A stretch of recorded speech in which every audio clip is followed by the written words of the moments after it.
We're on. We've got I do no build up to it because I think that makes people more nervous. Yeah. So we've got Stephanie Whiteman from TikTok mainly, but you're on Instagram as well. I don't really post, but I'm no, there. yeah, aye. And people can contact you through there. So I wanted to invite you on. We've had a wee quick chat beforehand anyway, but I wanted to invite you on because you've done a podcast before. Yep. And you openly talked about, there's loads of things. You've actually been through so much trauma. I know. And so your mental health, like, we'll come to that because it's incredible how you actually cope and manage. And I've no asked you that. So that will be completely new to this. How are you? This will be.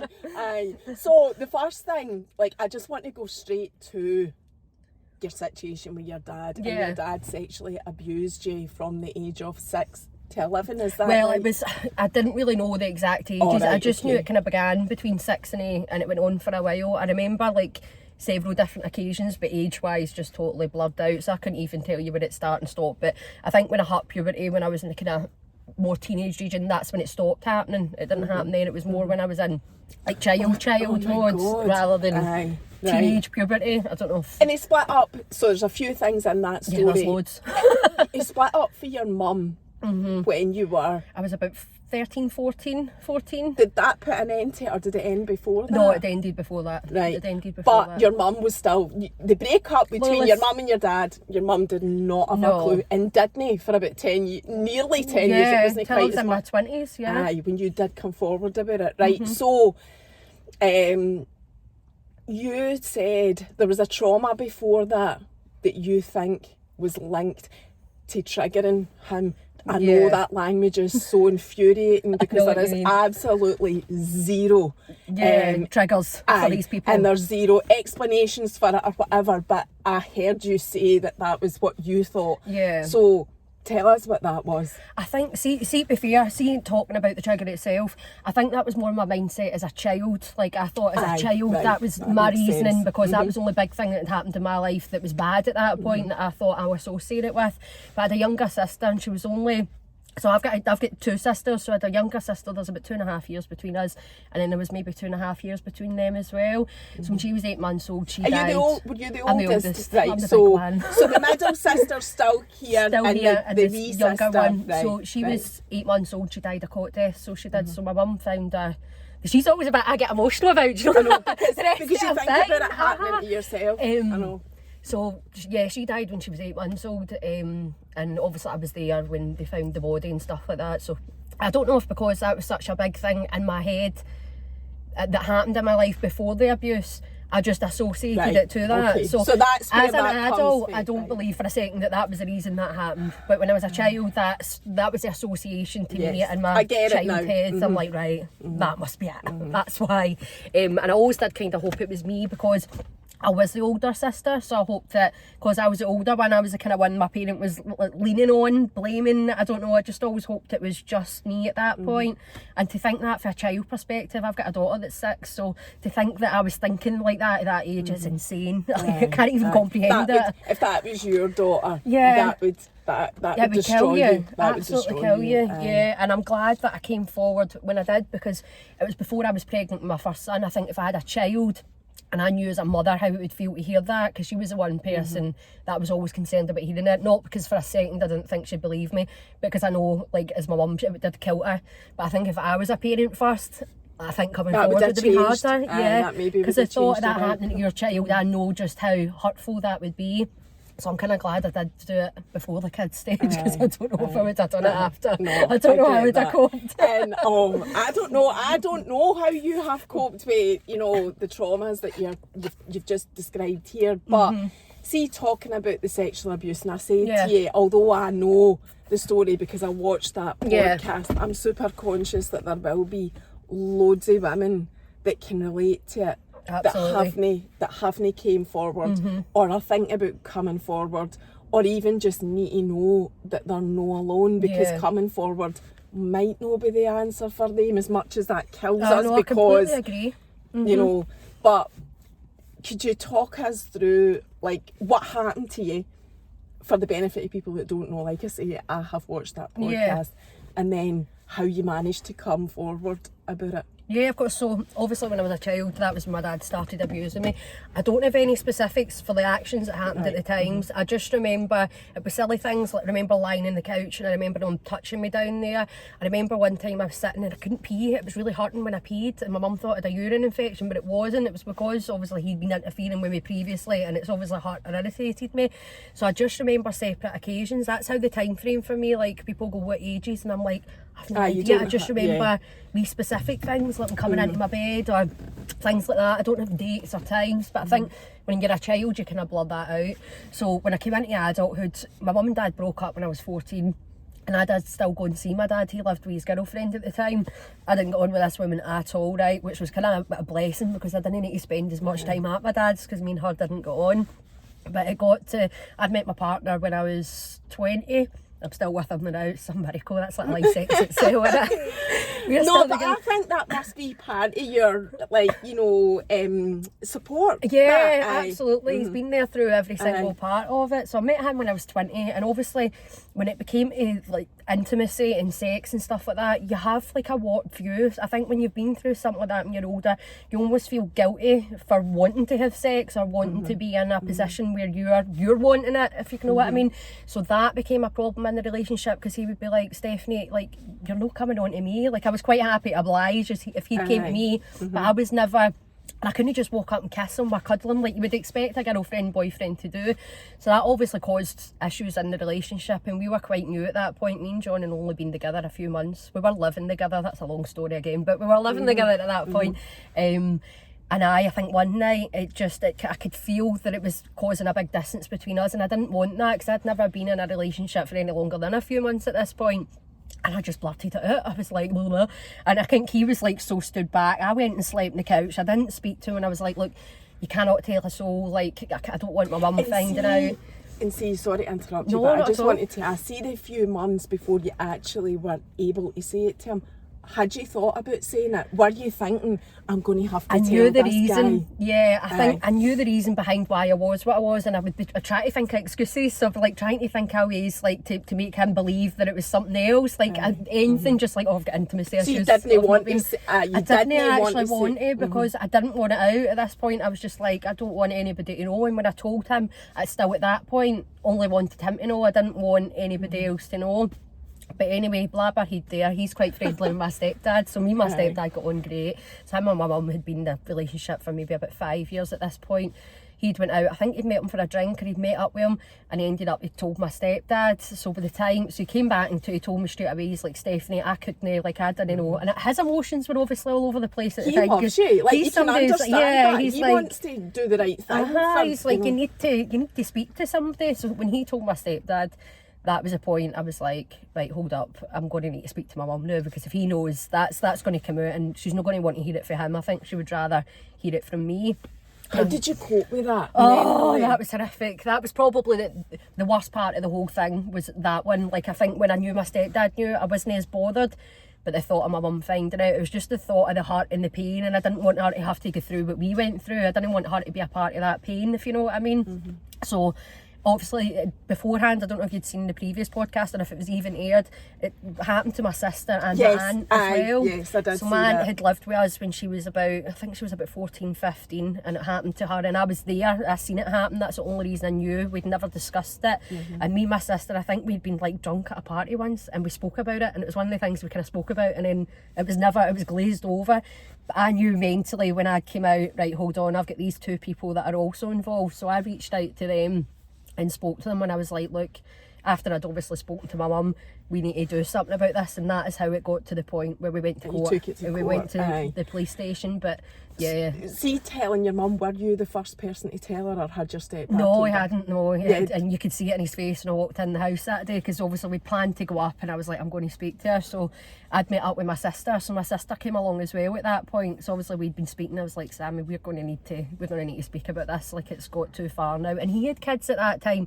In my head, that wasn't, I think as a child you don't think about that. I just thought about it. My dad's got kids to another woman, and she has kids. She had kids before him, so he was in a house with kids. And I thought, at this point, I need to do something about this. So we took my mum into the room, and I remember obviously we just kind of blurted it out there and told her, and she sat there and she's like, and she knew it was something that was going to be horrible. She could see it in my face, she knows my reaction. She's like, I thought you were going to tell me your dad was dead, and I fucking hope it was. I wish it was that. So that was how it had initially came out. Something else I hadn't spoke about in my podcast, that the last one I done, is I think it was a few months later after that, so I knew at this point it was really going to affect my mum. There was going to be a lot of emotions there for her. So I'd get a message from her. My mum's not the type of person to text, and she's like, just a wee message to tell you I love yous all, I'll see you soon. And then that was it. So nobody could get a hold of my mum, right? So I'd phoned my stepdad, he was at work, and he's like, I've not heard for all morning. I get the message. I phoned like my auntie, because mum's got loads of sisters, and they were like, we've all got this message and we don't know where she is. So I'm like, at this point, I'm up to hide and I'm thinking, has she done something stupid? So I got a hold of my partner John, and I was like, we need to get into our house. I didn't drive at that point, he did. So we drove into the house, and I'm like, I'm going to need to go in there and see her. Now that way I'm thinking, what am I going to see here? And John sat in the car, and he's like, I'm not going in there, Steph. He's like, I'm sorry, I can't go in there. So I ran into the house and she wasn't in. So I came back. At this point I'm freaking out. So my stepdad's like, come pick me up from work. I'm at work just now. We'll go and we'll find her. So we went to my stepdad's work, and obviously on the way we've got to the work, my mum's phoned him. She's just wanted to send a message to everybody to tell them how much she loved them. Oh God, my mum's been out, so like, and obviously she'd never done anything like that before. And I'm like, Mum, why would you pick up all times this time to do it? We couldn't get a hold of you. I can't even remember the specific reason why. But it wasn't connected at all. No, I think she was obviously really emotional. So my mum did end up with depression after it, and she obviously had to get tablet. And I completely understood. Like I said, this is what I was expecting to happen. But when she'd sent that message, obviously all of us were conscious about her feelings as well. So it just sent us this big mad spiral, and I'm like thinking the worst. And she just wanted to tell us all she loved us, and she just so happened to bugger off it. And I thought, why? Why would you do that? Don't tell me you love me again unless it's face to face. So yeah, that was traumatising, but a funny thing at the same time, because we were all like, for fuck's sake, we were thinking the worst there. But your mum's done well to actually cope with it as well. Phenomenal. Like I said, I knew for the offset there was never anything of me telling my mum and she would disbelieve me. I knew straight away. My mum knows me as well, do you know what I mean? She's raised me, so I knew she would believe me, and she was straight away like, get the bastard to court. And when it did go to court, she was there for every single thing, including his sentencing, which I didn't go to. I actually went to work that day. I was working in Tesco at the time, and she was the one that had phoned me obviously with the result. But no, she stood by her side like the full time. She was phenomenal through it all, and my mum's been through a lot as well. See, do you know, I know, and you're saying your mum's had mental health, totally understandably. I mean, I'd hunt the bastard. You just want to kill somebody, wouldn't you? And knowing that you can't physically do that would just it's that it's, you know, because you can't get your anger out, because and then there's against guilt. the law. You know, she must have felt a lot of guilt, because obviously she was there. She just didn't have a clue it was happening right under her nose the full time. There was times that she was in the house and he was doing it, like she'd be in her bed sleeping. My wee sister, she burnt herself with a kettle when she was, I think she was 4. She spilled a full kettle down her. Ended up in hospital for like 6 weeks. So my mum lived in the hospital with my sister for the 6 weeks. So that was ample opportunity. So he was there obviously the full time. I stayed with a neighbour quite a lot of the time downstairs. My dad was a bus driver, so he was working, but I was there like the full time. So she would have had absolutely no clue, and I can imagine the guilt she felt, like while she was caring for one daughter, the other one was, do you know what I mean? That was happening to her. So I can only imagine the emotions that she went through. I'm blinded, by the way. I'm sorry. You're getting a full through all my chin hairs a lot here. Is that better? There we go. So that was you then. You were able to tell your family first, tell John, then tell your family. So the next hard part of that is taking it to the police officially. station. So you got your sister and you spoke to your auntie, and I know that you witnessed him actually having sex with your auntie, although you don't have specific memories. No, I moved out the room as well when it was happening. But what you were saying about what you remember specifically, I think it's worth saying, because again, people might be able to relate to it, that actual specifics of what went on like that, you know, like penetration, you said that in the podcast, you think your mind has blocked that out because you had the issues, the pain, the that you would relate to penetration. Yes, but you don't remember it. So so there is that people, I think, you know, if that's you, you need to be aware of that is a thing that happens. It's all right to know every single detail. Aye, that's what I'm trying to say. You know something was wrong, but you don't know exactly. Yeah, don't doubt happened. yourself, like, and try and excuse it, because I think I did that quite a lot. I'd be like, no, like, and you try and block it out, because it's a trauma to your body, your brain. So your body reaction is to try and block it out and weigh it down. And it is a known thing. That is a known thing as well. Your brain just tries to block and delete it, and deep down something happened. You just can't explain exactly, which was very difficult if you do go to court and things like that, because the lawyers on the other side, they will rip your story apart. So it is quite difficult in that respect. But I think if you're somebody... Were you prepared for that? Did you know they'd rip you? Well, I didn't actually get it as tight, to be honest. The lawyer that was against, he was useless. He just kept telling me I was lying. I'm just standing there like, well, I'm clearly not. I'm standing here in court. At this point, my boy was 8 months old. It took quite a while to obviously come along. He was not well, staying with Auntie, and I'm standing there and I'm like, my son's not well. Why would I be standing up here at court trying to send my dad to jail? Do you know what I mean? What goes through these people's heads to think? And obviously the jury would have watched. I didn't see my sister or my aunt when they were up on the stand. I just know that they get it really, really tight. But the jury seen every one of us, so they would have seen every single story, and we still to this day don't know each other's stories very much. I only know what I've seen. If my sister, we had a brief chat, but we've never all actually spoke about, sat in a situation, spoke about what we actually went through individually. So we all had no idea each other's stories. So up at court, it's obviously resonated with the jury, because he did get done for 4 years. But he did serve 2, didn't he? Yeah, it wasn't even 2. It was less than 2. So it was. So I want to ask you about the going to the police, like what that was like, what support they offered you, if anything. Well, that was so what happened is our closest police station is Mill Street. So we literally arranged to meet up. And you're from Paisley? I'm from Paisley. You can actually Google the story. Did you know that? I don't know. I know you can see the paper. There's an article in the paper, but I didn't know you could Google it. So what I did was just Googled Whiteman sex offender Paisley. Oh really? And it showed that. And it's not, but your details aren't on it. Yeah. There's no. Yeah. You can tell that the victims were anonymous, but his name is there, and it says about getting 4 years. But it didn't say you only served 2. I know that because you said that. But you can. There is a record of it. So if he must be on the sex offenders. Oh, he's got to be. Yeah, absolutely. I don't know if that's a lifetime thing though. I don't actually know much about that. No, neither do I. I don't know because he's been out for a while now. Do you know what I mean? But it is if like somebody did want to Google that, they would find any him. child connected to him or whatever, they would find it. But anyway, that's just by the by. That's not a big, I'm not making a big revelation. It's bloody there. We can find him. Because I checked. Did they do it? Was there pictures and things like that on it? No, nothing. See, that's like a problem that. as well. Do you know what I mean? That's the other thing. I just knew because the name was Whiteman, because that's his name. So that was all I Googled. So and his name's John as well. Yeah, I know. I've ended up with a John. What's the bloody John? But my grandpa was a John, and he was a great guy as well. So we're not throwing shade at the Johns. I can't exactly do that. My father and my children's a John. They're fine. So that's got nothing to do with it. He's just a man bad egg. No, and it's not a very big article either, but it did come up straight away. But anyway, that's just by the by.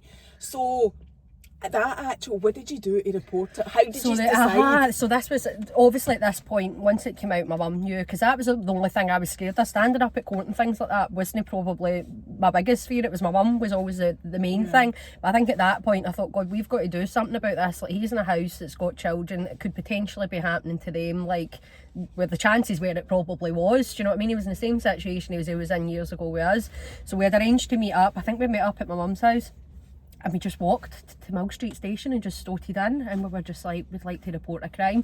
So when I explained obviously briefly, they took us into a separate room and we spoke to a police officer, and we just kind of gave them a rundown of what had happened. And was it very supportive? Like, what is that like, Steph? For anybody that maybe is thinking about doing it, how is that received? It's terrifying. Obviously walking in, you're automatically, your arse is fucking collapsing when you're in there. Do you know what I mean? Am I allowed to swear, by the way? Because I'm probably not the best person if I'm not. No, you can swear all you want. Your arse is collapsing. They were lovely and they were nice, but you could tell they didn't really know what to say. I mean, this police officer's just doing his job, and next minute he's got these 3 women in, like, hi, help us, like, we've been abused. They must have been like, so we kind of took down the story, and what they done is they took our information, and we had people come out to our house separately after that. So there was always two police officers. There was a female and a male that came out to me, and they come out like 2 or 3 or 4 times, and they re-ask your story over and over again to make sure obviously all the information's there. So, are you allowed to speak to, so it was your sister and your auntie, and am I right in saying you're not allowed to speak to them about the case, so that there's... I don't think anybody actually ever specifically said that to us. I just think it was one of the things we never ever sat down and went, right, so what happened to you? Like, it was just one of the things we never discussed. We all knew it happened to each other, but we never actually discussed it. But yeah, I remember in the police station, I mean, we were all like sitting there terrified, but they were all right. I wouldn't say they were all coming in and cuddling us and stuff like that. It's obviously a professional place, and they'd absolutely no proof at this point. We were just 3 females coming in, but there was a female and a male officer that came out of the house, and the female, she was phenomenal. She was so good, like she was dead relaxed, because you've got to be very specific when you're talking about body parts. You've got to say vagina. It's got to be very specific in places that were touched and things that you remember being done, which again, like I'd mentioned earlier, this was the hardest part for me, because I would remember feeling certain things, like when I was saying I felt like I had a urine infection. I couldn't actually physically say what happened to me. I knew he touched me down there, but I didn't know if there was penetration, if it was cause of rubbing. And then there'd be another occasion I'm positive it was penetration, because I was in agony after it. It was really, really hard to relay across. And when you're speaking to police officers, you've got to be very specific. But the woman was so understandable. Like, she was great. Like, she eased you through it. She didn't make you feel stupid if you weren't being able to mention things, and they can't obviously direct you anyway. So when you're telling the story, they can't help you with the story. Like, she would maybe say to me, like when I was talking about the pain, she's like, and what would you relate that to? Would you relate it to rubbing or penetration? Like, what do you think it was? So it was great that way, and I think it was good. Sometimes as a female, sometimes it's just good to have a female there as well. So it was great they done that. They always had the 2 officers, so there was always both. One would be writing it down while the other one was chatting. She was great. But regards to outside support, other than that, you were completely left in the lurch. Like, they didn't go, right, do you want to go to counselling? Here's a list of contact details. We know people. When the case was coming ahead, once we put in our initial statement, we had absolutely no idea what was happening at this point. At one point we were like, does he know yet? The second time they came out to take a statement, that's when the police officer told me. She went, we've went to his house, we spoke to him, like, he knows that this is happening. But there was practically no updates. It was honestly, you were going by months at a time with absolutely no idea what was happening. And I'm not the type of person to be phoning them up every day, like, hello, like, I was just trying to go on with my life. And I had a baby at the time, because Carson was I was pregnant while I was going through like the initial statements, and then when the court case finally happened, my wee boy was about 8 months old, so I was still a new mum. Like, I was going through a completely different thing that I had to concentrate on. But I think it was really, really difficult, the not knowing. There wasn't much updates. People weren't telling you, right, this is happening, you're not going to bump into him in the street. Like, there was quite a lot there. You were given the option. This is when you go up to court, you can go behind a screen, or you can choose face to face. Like, you are able to do that. I wanted to do the face to face personally, because I thought, that was my wee powerful behind me. I'm like, I'm fucking get up there and I'm facing him. Could he look at you? What? See, when I walked in, I still couldn't tell if he looked at me, because you walked into almost this courtroom, and like him and his supporters and all that were at the side, and I kind of glazed round, and I know he was looking in my direction, and my dad hadn't seen me for years at this point as well, so I don't know if he looked at me all the way through it, and I kind of hope he did, but because did you look at him? I glazed round the room. It was hard to look at him. It was really difficult. You have this idea of being big and ballsy and walking into that courtroom and just be like, yeah. But when you get in there, there was all these people. You've got a juror, you've got lawyers, you've got people watching it. You're kind of, it's quite a scary thing. And then you're publicly speaking, essentially, in the middle of a courtroom about things that happen to you that you've never told to the people you know. It is a scary situation. So there was the pros and cons. I think for people that did go to court and really didn't want to see somebody, it was good that they give you the option to go behind. But when we walked into the court, we were in the Paisley Sheriff Court, we had to walk past them. So they were like in a before we even got into the court, like, they were sitting in a room it was inside the court building. But we had to walk by him and all these like supporters. So it was like, I remember this big tall guy, never seen the guy in my life, but he was just standing there with his chest puffed out as we walked by, and I thought, oh, you on your fucking arse. But he was just, I'm like, why did they do that? Like, why did they put you in a situation where you need to... I've heard that before. You would think they would put something in place and so you break don't need to walk times past as well. your offender. Like, there's there is a lot of issues that do need resolving, and I think the justice system, the amount of time given, because ours was a historic case, we had no physical evidence. It was basically our words against his. It was all your side of the story and his side of the story. But he still got a conviction, albeit nowhere near enough, which I totally... But he's convicted and people know what he is now. Yes, it wasn't really how long he got that bothered me. It was the fact that I knew he wasn't going to be able to hurt anybody that was in his area. People were aware at that point. He's not going to do it again, and I'm sure he's not going to be in a rush to do it anytime soon, knowing the consequences. No, and knowing that is, like, I do think that makes a massive difference. Getting it out there, because it's one thing, and we've talked about this before we even recorded, it's one thing being able to tell somebody, it's a completely different thing being able to take it to that step of speaking to, the police, the authorities and whatever. But both things are helpful. Like, if you can actually... Well, things make a difference either for you and just in general on them, because if you're somebody that's going through life, you're a paedophile and you're getting away with it time and time again, you're feeling unstoppable, it would just take somebody to be like, no, I heard you, and they'd be like, God, you'd at least think twice, do you know what I mean? And even if you can take it as far as that, the people... I think the most important part is people around you knowing, because I think it's good to have that support and people understand you better. There'll be lots of things when you go through severe trauma as a child, people that haven't been through it you can't comprehend the way you think and things like that, and I think it's really good to have people close to you that have that wee deeper understanding of who you are as a person and why you're the way you are, like if there's certain wee things about you. So I think the biggest, most important thing is to have somebody close to you, or even a complete stranger that's maybe been through the same thing. I spoke to hundreds of women that have been through similar since my last podcast, and I think it was good for them just to have somebody in the same situation to realise they're not alone. There's hundreds of us, way more than there should be. Do you know what I mean? And that is not exact. I know. And we've talked about and I talked about this on my podcast with Christine, but even in working in the bank, and some men were a bit handsy, and that's no to the extent of what you experienced, right? Still I appreciate that. Inappropriate. However, it's still that invasion of your privacy, your everything. It's horrible. It doesn't matter what level that happens at, and I don't even know the right word for it. Is it misogyny? I don't know. I have absolutely no idea what it would be classed when as. It happens to you, it is... I can't describe it, how that makes you feel. And how these people openly do it, like people that are like that are handsy, and like what goes through their head? Do they think it's all right? Like, do they think they're entitled? I know. That annoys me. And what do they think you're thinking? Exactly, that think this you is great. Like you as a child as well. Do you know what I mean? Who would ever think that'd be something that you'd be, enjoying? Exactly. Oh God, it's just horrific. Exactly. So the point is, like, being in that situation, the first step, just being able to tell anybody, taking it one step at a time. Absolutely. No end goal, no thinking, well, if I tell somebody I'll need to go to court, of course that's ideal, but no, for your mental health, just to be able to tell somebody, it's that whole thing about a problem share, it just takes the weight off Absolutely. it. Totally. Absolutely. So, see, like, through that whole process, and it took months, like you said, did you ever think, fuck this? Aye. Hundreds of times, like, fucking just end. I think because it's so long and drawn out, like, we were a good couple of years between the day we went to the day the court case had happened, that, like, it just felt so long and drawn out. And I think when you start a process, it's like when you tell somebody, you've told somebody that's it, it's done.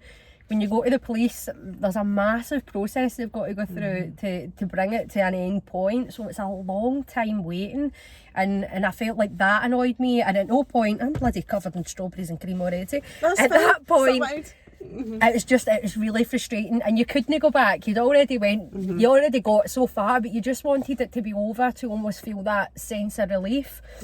But again, I think that's an important part to touch on, because a lot of people feel...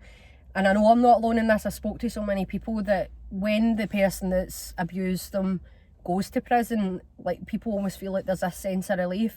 That doesn't exist. Like, I feel maybe for some people, but in my case, it didn't make it go away. The relief was that I didn't need to go to court again. Aye. But what had happened to me had still happened to me. It didn't change. You're still it. living with Yeah, the experience. it didn't make me feel any sense of one up in you. Like there was no sense of relief in the way that you thought you were going to feel. Or you'd won, or you'd achieved anything. I just felt like something was nothing. over, and it wasn't. It was just this. I mean, obviously going up to court, that was horrible, but there was no sense that that's it, it's done now, because it's never over. Do you know what I mean? I think it's just the way you deal with it and the people around you, and being able to speak to people about how you're feeling going forward. So I think a lot of people have it in their head, because I had it, that when you do get to that point that it's all over, and it's not.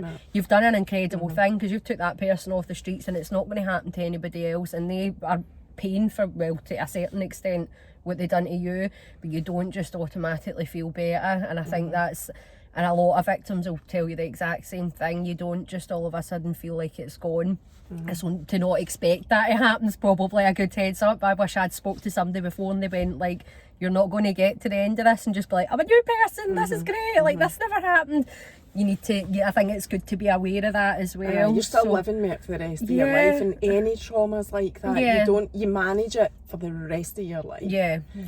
So see, my son's went away. I know, it's lasted long. I know. See when you had done the whole court thing, and obviously the jury, like we've said, had saw both sides. I mean, he totally denied it though. And I need to talk about that as well, because that's another thing. That is another reason that women don't come forward and don't say, because you know before you even say it, he's going to deny it. Of course. Anyway, well, they're not going to openly be like, yep, done you, do you know what I mean? It's an so that is very much a bravery thing. Like, you need courage and bravery to do it. Yeah. But again, not having the courage and bravery, I mean, you're caught between the devil and the deep blue sea. Allows them to continue. If you don't have the courage, you know, it allows it to keep happening. And I think from what you said, that was the thing that kept you going. Yeah. I would think it was that sense. I was an adult at this point. When it happened, it was a child, so I didn't have that thought. And even growing up, like when I got through my teenage years, I wasn't thinking he's doing that to somebody else. I still in my head thought it was maybe just me. Do you know what I mean? I didn't. So obviously when it came out about my sister, I thought, well, it definitely wasn't just me. And I knew it happened to my aunt, but again, it was something that when I was younger and I seen it happen, I knew it was wrong. And I mentioned this before, I just seen it as he was cheating on my mum. I didn't take into anything with it. She was 15 years old. She was a child herself. Do you know? And I seen that. I know what happened. So I think when you grow up, your adult head just springs in, and when you think about it from an adult point, you go, holy shit, like there's kids in his house right now, and I'm sitting here like, oh, there's kids that are in his company, kids that are staying overnight at his house. If he's got kids, there's kids going to be about the house all the time. And for me to not say anything, and then these kids to have to go through the same trauma that we went through, it's just, that would be the guilt that I'd carry with me. And although it's not your fault, you're the victim, like, and you need to keep reminding yourself of that. The guilt for me would have been not saying anything, and then sitting 10 years later and going, if I'd just been brave enough to say something, that could have prevented somebody else spending the rest of their life feeling how we had to feel. Do you know what I mean? So I think that is a good motivation. Like, if you're somebody that's sitting there and you're going, and you're in between two minds, knowing that you've got the power to save somebody else, I think it's a very fucking powerful thing to have. Do you know what I mean? And I think it's good. And that's probably, if there was anything that was going to motivate me, it was 100% that. 100% so even that. regardless, that's so important to say that, you're absolutely right, putting the sentence aside, which was insignificant really, it's the fact that you're making sure that doesn't happen to anybody else. That is a big thing. So I totally get that as well. So see, did you know straight away that he was going to deny it? Did the police tell you he's denying it? Or they did say that he was denying it. They don't give you too much information from the other side, because obviously they're not allowed to. It's confidentiality. But yeah, they basically said he's completely claiming innocence on this. Like, he's full on completely not admitting it. And I knew he wasn't going to do it. I mean, because he was in a position, what is he going to do? Is he going to be like, yeah, I done it, like, I deserve this? Like, a lot of them don't, because they think they're untouchable. They've spent all this time getting away with it. Like, why would they all of a sudden believe that they're going to, do you know what I mean? Even though a lot of the time they do. Why would they all of a sudden believe, oh, I've been caught for this? But I bet you he shit himself. Like, and the thought, like I said, it's a complete deterrent, because somebody it's a that massive realises, warning. and you know what happens to paedophiles in prison, that they're not tolerant of them that's at not where all. you want to go. So that is a massive fear, and when you're somebody who comes forward and puts somebody who's a paedophile in that position, you're fucked to them, because they're either going to prison or they're shitting themselves for the rest of their life going, if I've done this to this, are they going to come forward? Like, there's so many aspects of it that it definitely is a deterrent, and it's quite a powerful place to be in to do that to them. Do you know what I mean? Do you know what's really, like, I take a wee bit of comfort for your story from, though? The fact that, so what you worry about, I think, as a victim is, but what proof have I got? Yep. It is his word against mine. Literally, But then what you're relying on is the good human beings that are out there, that are sitting on the jury, that are having to listen to your story and his story, and making an educated decision. Yeah. And the chances are there's one out of that jury that something like that's happened to. You've no idea just how common it is. There could have been somebody on that jury. Thank God there's 12 people in a jury, though. God's sake, I know. What would that be like? I know. It's insane, but there's got to be one person in that jury that was in that, and based on the number of females I spoke to, known somebody in that situation.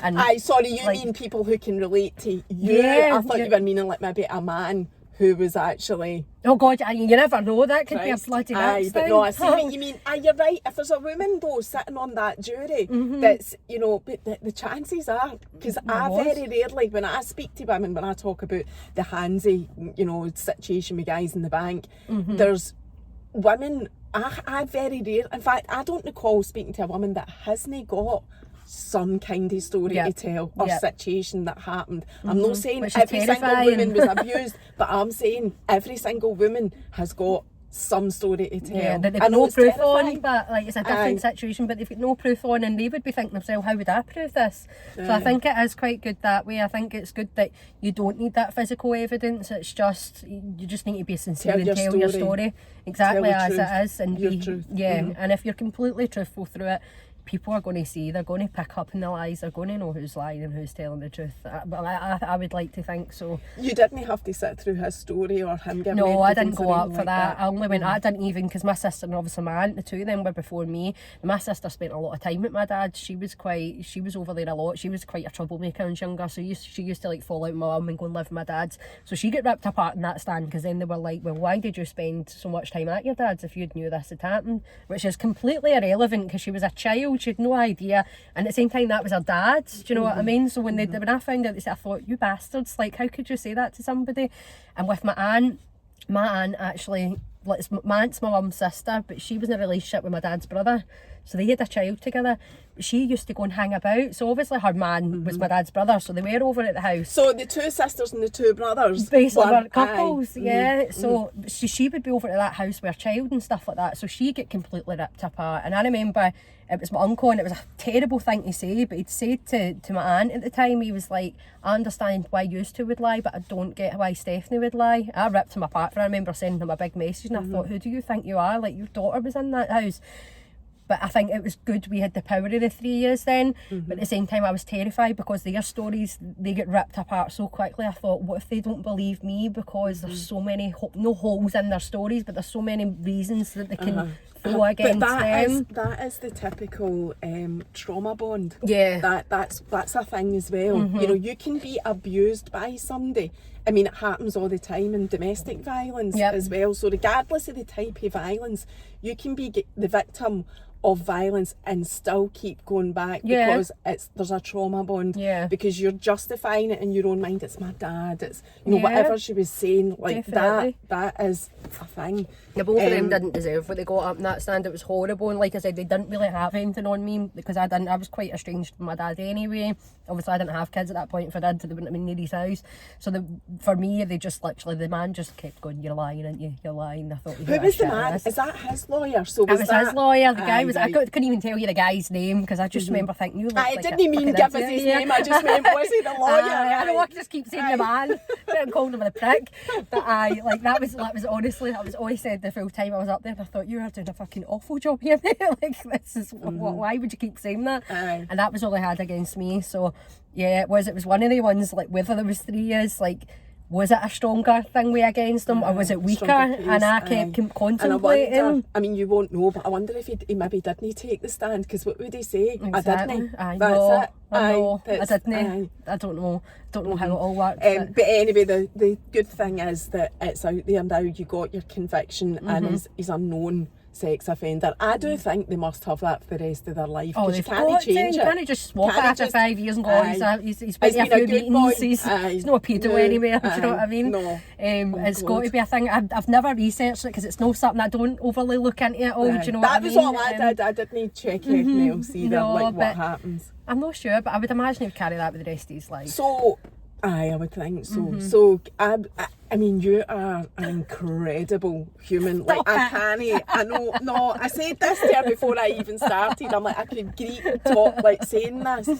The fact that you've been through all of that, losing your baby sister, the trauma of being sexually abused, you know, and witnessing your dad sexually abusing other people, everything, just so many things. And it's worth saying your sister, who you're now estranged from, again, I totally get that. You had to draw a line for your own mental health, and you don't speak to your sister at all. Her kids are with your mum and dad, your mum and stepdad, is that right? Yeah. She has gone, what the statistics would say would happen to somebody that's been what people in that, expect to happen from sadly. you. Yeah. So she's completely in a different state to you. I'm not here to talk about her because she's not here to talk about herself, but I just wanted to say that's something, like, for me, just shows you the difference in how it could possibly go, and I think support's a massive thing there. I don't know her story, but it's just to say that it could go a completely different way. But for you have managed to, and I don't know, like, I'm trying to understand it. I'm going, is it because you're the oldest and you're the one that felt responsible? You've got the thing right, I know, but how do you cope with your mental health? Because we can't even say because you're a mum, because she's a mum as well. Well, yeah. Like, but how That's will be much better than mine. She's just fucking need to look after her. She's got a great time. That's a very valid point. That is a very valid point. Must be such a better place. She's totally got it together, actually. I'm surprised, yeah. She's done it the right way. I'm joking, but yeah. It's got to be a lot easier for her than me. Steph, how are you the way that you are? You do TikTok, you're a mum, whatever. What's your own mental health like? Mine does vary. So like I said, I'm quite a bubbly person, like, and I think, see when you're abused or you've got trauma as a child, you're fighting demons from childhood. So you're growing up with that, like, you're growing up with giving yourself coping mechanisms and learning. And I feel like in a strange way it was a kind of positive for me, because I cope with a lot of situations better than the average person, but it's only because I've coped with so much more. It's not like it's less, but I feel like I deal with things just a lot better. And I mean, I'm human. I do get shit days where I'll sit and I'll cry and I'm like feeling sorry for myself, and it's not necessarily thinking about my childhood. I'll just get a low mood and I don't know where it comes from, and I'll just be like, oh, I feel sorry for myself. But if there's one thing I've learned growing up with demons, is if you stay down there too long, it continues. It's like a vicious circle. You've got to drag yourself out of it. Like, even silly things like waking up every day and giving yourself 3 things to be thankful for. It could be anything. It could be health, kids, family, friends. There's so many different things, like, and I think you need to remind yourself, like, there is people out there in the world in such a worse position than you are. Like, don't dwell on the small things. Like, look at all the great things you have got in your life, and it could be something as simple as your health. Do you know what I mean? Like, cling to that, because that's a massive part of life. A lot of people don't have that, so take advantage of it. And so gratitude's a big thing for massively. And I just feel like when you feel sorry for yourself, you just get yourself in such a state, and it spirals if you don't let that control you and you manage to knock yourself back. And a lot of mine is helping other people. Like, so people are like, oh, you're so nice helping all these people, but it helps me. Like, I feel like when I speak to a lot of people and I'm supporting them, it's supporting me because it's giving me a reason. Like, and I'm using, like, what I've been through and how I think and how I cope with things to help other people at times. And it's silly things like that. But yeah, I mean, I'm generally well functioning. I'm a bit tapped. I know. You're right. I'm alright. Considering what you've been through. But do you know, I think, again, another thing I relate to, when things happen to you at such a young age, you actually don't know any different. You don't know. You've been doing it your whole life. You've been coping and getting yourself I mean, I suffer really bad anxiety, which I always put to my childhood, that was triggered in my childhood. But at the same time, even although I know I've got that, and it's some days worse than other days, I'm so used to living with it that I don't know anything different. I don't remember my life before you had it. Anxiety. I'm not somebody that got it. Because loads of people get it in their adulthood. I'm like, no, I've had this my whole life. So you don't feel that specifically then, for that reason, that you've had it your whole life, that you're suffering as a direct result of what happened to you? No, I wouldn't say so. Like I said, a lot of my, and you said about having anxiety, I get really bad anxiety. I can't see, even like, see walking through Braehead when it's busy sometimes, I'm like, it's horrible. But you get good days and you get bad days as well. So it's hard. I don't think about it much. Like, see, for example, I knew I was coming to do this podcast today. So maybe for the past week, it's been playing in my head because you know you're going to talk about it. But it's not something I wake up and consciously think of every single day. There is days where I'm worse than other, or I can go through a week where I'm thinking about it quite a lot, and then a week I'm not.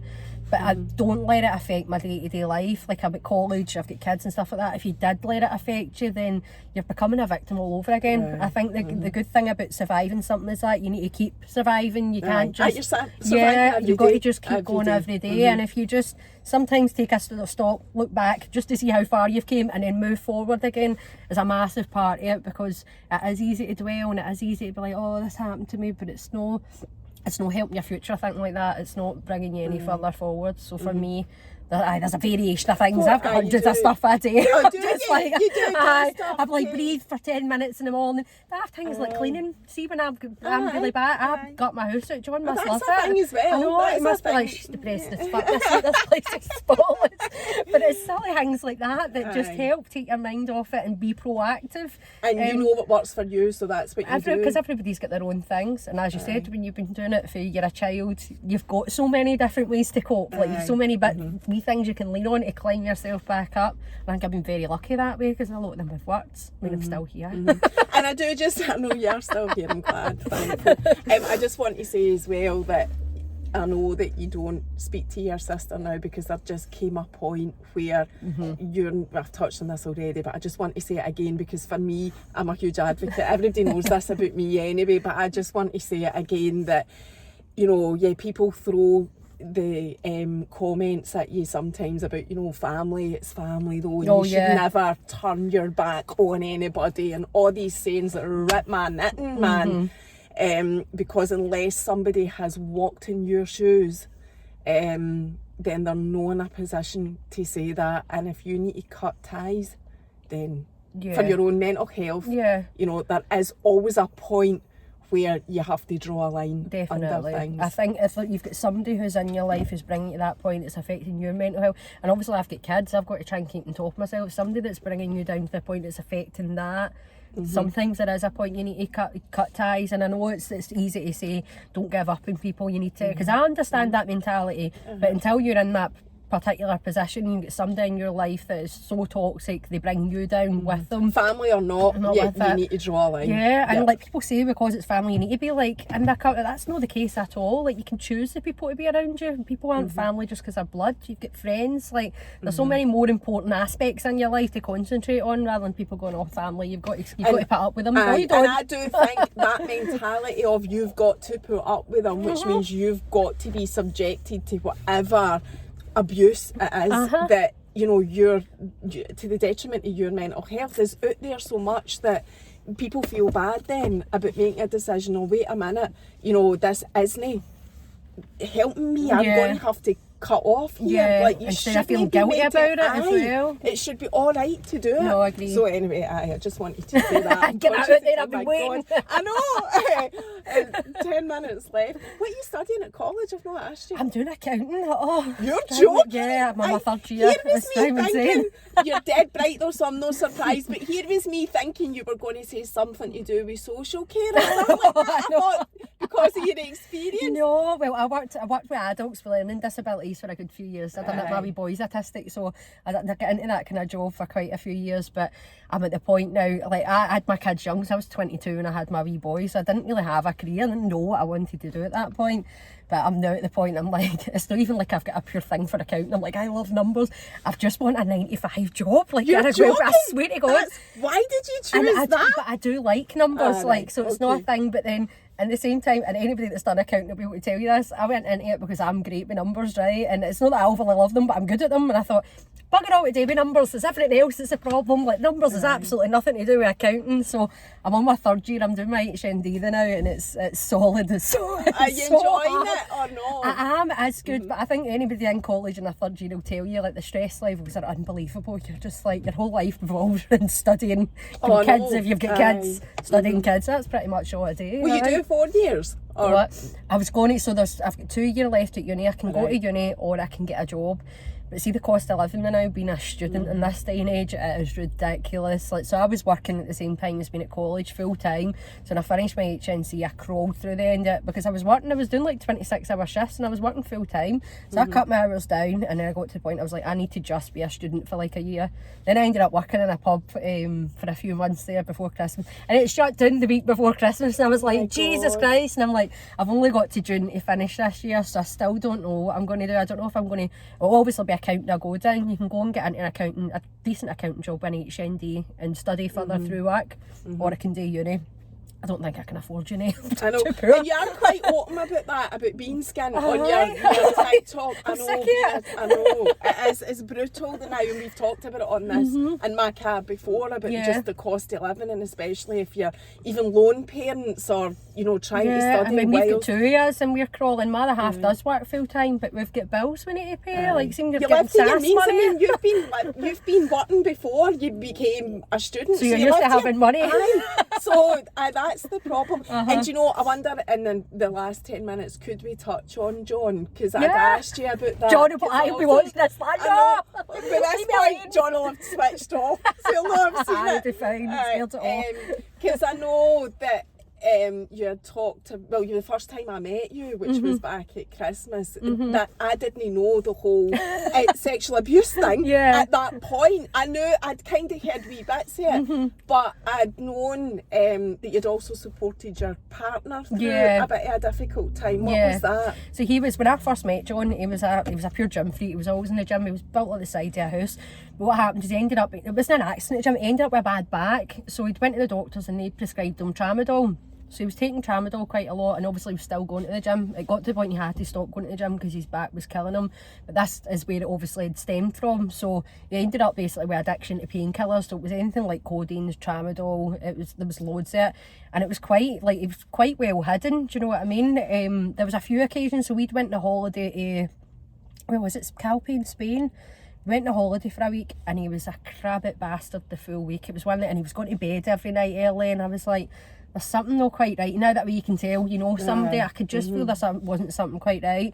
So after the holiday, I was furious at him, and at this point I still didn't know, but I found out down the line it was because he couldn't take the tramadol with him on holiday, so he'd went that full week, so he was going through the withdrawals like the full week, and that's why he was crabbit. But it was more noticed, like, his mood swings were honestly, and John's a dead calm person, he's not an angry person. He's barely even raised his voice at me in the full 11 year, and I'm a pain in the arse, do you know what I mean? Like, very could have been easily done. But he was just crabbit, and he's dead short-tempered.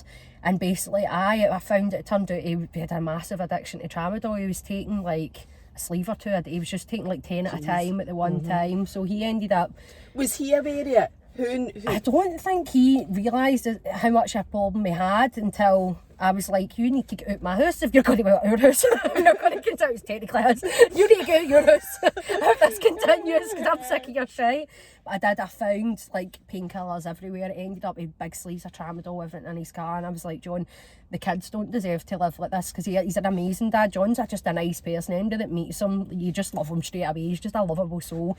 But he was completely losing himself. He was just crabbit. He was short-tempered. He was tired all the time. He was sitting on the couch to watch a movie, and 3 seconds in, he's spark out cold, and you're flicking him. You couldn't wake him. You'd try and wake him up, and he wouldn't wake up. And It got to the point we ended up, I was like, John, this needs to stop, we're done. Did he acknowledge it? Did he know he had a problem? He was quite, well, he was in denial that he had a problem. There was a couple of times he tried to stop it himself, and then obviously that wasn't working. I was catching him again. Like, he's so shit at hiding things, honestly. The things like his car. I think the most recent one, like before I caught him the final time, it was, I've got a microwave and above it there's like a wee latch. And I'm the height of shite, so I can't reach it. So I can't reach it. He'd be hiding it up there, and I can't remember what I was looking for. I don't know if I was actually actively looking at the time, but that was where I found it. So all typical actions of an addict. Just hiding things and thinking that they're going to continue getting away with it. So he ended up, John went into recovery, so he did. So John was never, like I said, he never had a problem with like the drugs you'd associate addiction with, like cocaine, alcohol, like all that stuff. We did like having a few drinks and stuff like that, but he never took it. So he went into recovery.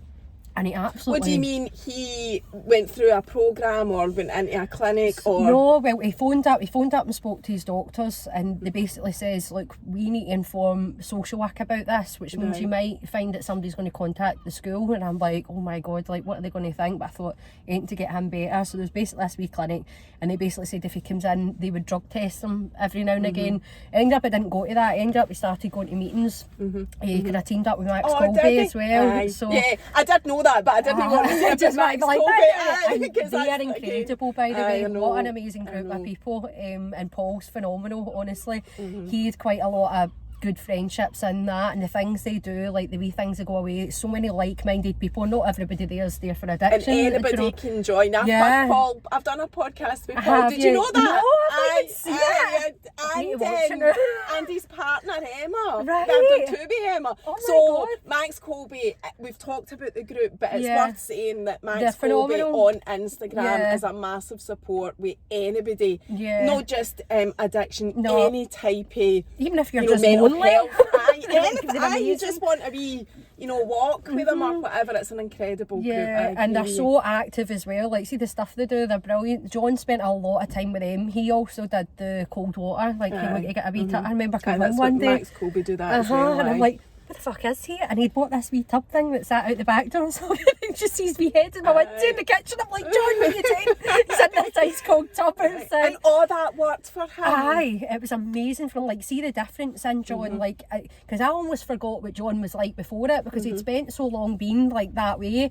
See, when he was in recovery, it was just completely back to John, like, and he was open about his feelings, and like I said, he spent a lot of time with Max Colby, and they were phenomenal for him, and they were good for me to talk to as well, because I spoke to them sometimes. I went out with them one time as well, jump off a wee cliff thing. It was terrifying. Nearly drowned Paul, and John. I was swimming in the water so cold, I'm like, the both of us trying to get it, but he done that, and obviously did meetings as well. So the reason John ended up, he left like being in recovery, but it was because, see, when you're in recovery, obviously one of the main things is they can ask is like, don't drink, don't think with, and he missed that. And I think because he hadn't got to a point in his life where he'd lost absolutely everything, he didn't appreciate recovery the way a lot of people do. There's a lot of people that get into recovery have got to the point and they've hit rock bottom. Every single substance has to be. It's got it, but you've got it, and he really missed that, like things like the night out. Just having a night because he can go on a night out, and he wasn't somebody that drank all the time.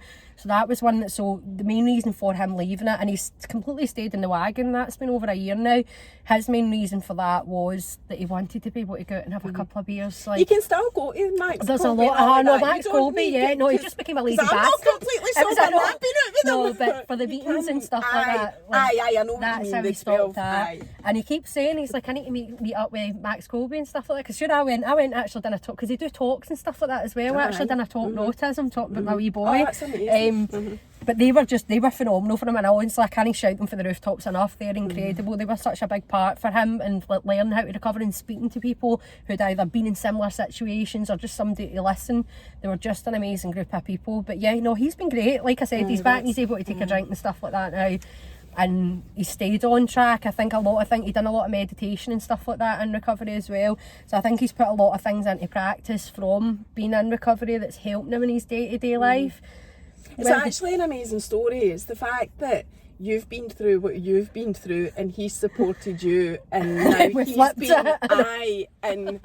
you've supported him, and it's just so nice to hear how people they recover, they get out of things, absolutely. they, you know, succeed and, you know, Yeah. survive. That's the word I was looking definitely. for. Stephanie, on that note, That absolutely flew by. It I didn't can't thank you enough for sharing Thanks your for story. having There's me. loads more we could have talked about. here all day. I know, but we do keep it to an hour. But aye, maybe another time we'll maybe do do a another part one. two. Aye, because I've done part twos. That's a Have thing. you? Aye, yeah, must been on it twice, like I'm saying. God's sake. So yes, thank you, my lovely. We'll see you next time. Bye. Bye.